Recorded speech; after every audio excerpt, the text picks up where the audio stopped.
ကိုဘဝကိုပြန်ပြီးတော့ကြည်ပါအမြဲတမ်းမြင့်နေမှာမဟုတ်ဘူးဟုတ်လားဒါကြောင့်မာနတွေနဲ့မပြောပါနဲ့ဒေါသတွေနဲ့မပြောပါနဲ့ပြောခြင်းနဲ့ဆိုရင်လေးပဲပေးတတ်ရည်မှန်ကန်၍အကျိုးရှိသောစကားကိုအခါခွင့်ကိုကြည့်ပြီးတော့မေတ္တာတရားနဲ့နူးညံ့သိမ်မွေ့စွာပြောပါဟုတ်လားအေး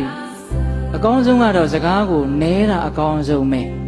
စကားများလို့ရှိရင်အပြစ်များတယ်ဗျဒကာကြီးဒီမကြီးများစကားတွေအများကြီးပြောရင်အပြစ်များတယ်ဗျမြတ်စွာဘုရားဟောထားတာရှိတယ်လေစကားများခြင်းရဲ့အပြစ်၅မျိုးတဲ့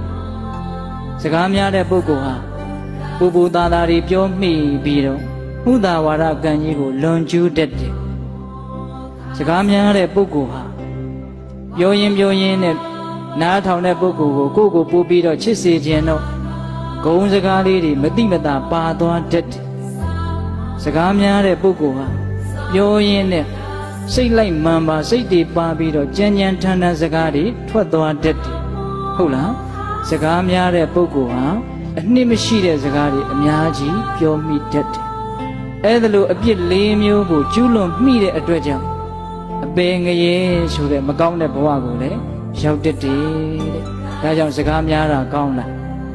မကောင်းဘူး